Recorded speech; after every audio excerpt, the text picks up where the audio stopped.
the Station Nightclub fire in West Warwick, Rhode Island, February 20th, 2003. My name is Michael Medrano, and I'm joined here with Andrew Espinoza. So a little bit of background to get started on the Station Nightclub fire. At 11:07 on February 20th, 2003, a fire broke out at the Station Nightclub. A band was using pyrotechnics which ignited the polyurethane foam surrounding the stage. After the foam was on fire, the crowd rushed the main entrance, effectively blocking themselves by pushing against each other. Few people used the emergency exits, and in total, about 100 people perished.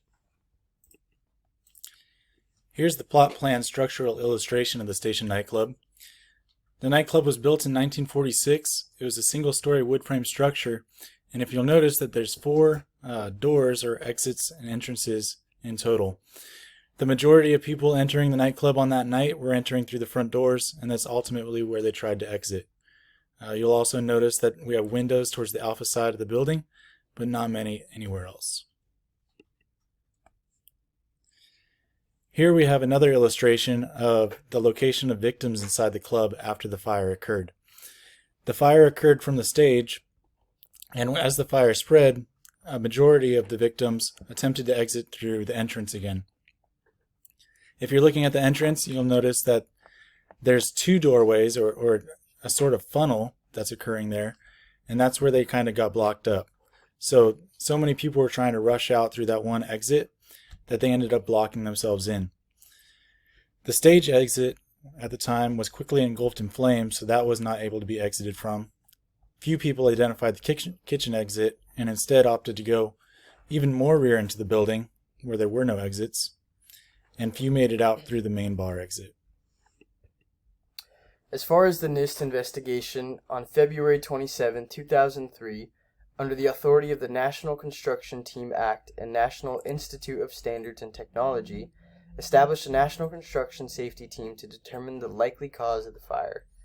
The investigation team initially believed that the fire may be a result of arson as 100 people lost their lives, but it was later realized that a large percentage of them perished from smoke inhalation.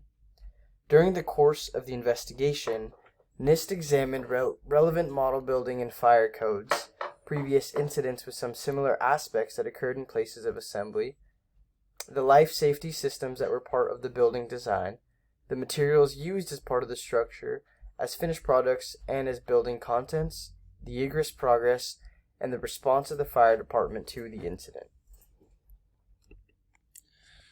So we broke this down into 2 parts as far as looking at fire codes. First, we wanted to look at the fire codes that were broken at the time of the fire, and on the next slide we'll get into some of the new codes created as a result of the fire. So, fire codes that were broken in this fire at the time. First of all, pyrotechnic devices were used as part of the theatrics.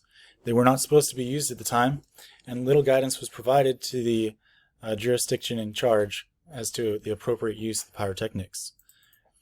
Next, the main entrance did not have the capability to handle even 50% of the occupants that were there on the night of the fire. They were over the occupant load, and again, that was breaking the fire code.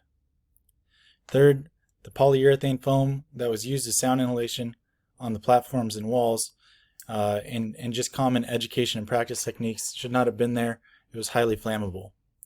And fourth, this wasn't necessarily broken, but automatic fire sprinklers were not required for this structure at the time, and that could have saved a lot of lives.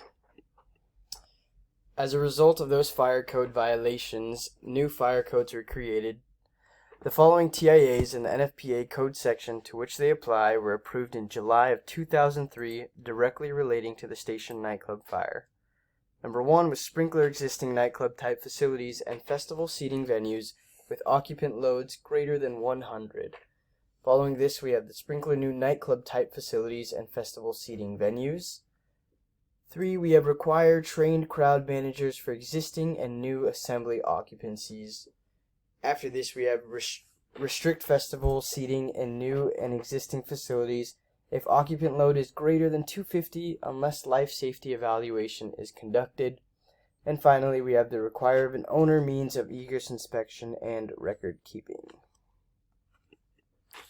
So what did we get out of all of this? Well, we have a few recommendations. First, everybody should utilize automatic fire sprinkler systems. It's relatively cheap, and just the amount of lives that it could have saved that night, you should use them. So next, have outward swinging doors to prevent backup at exits. Also limit the use of pyrotechnics indoors to only be used in spaces where there's ample clearance. Abide by occupancy limits. Ensure that exits are well lit and visible. And lastly, if you are going to have some kind of pyrotechnics, ensure that you have readily available fire extinguishers on hand.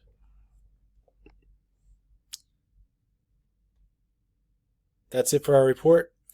Our main works cited for this was the NIST report that came out after the fire, and you can read more about it at that link. Thank you.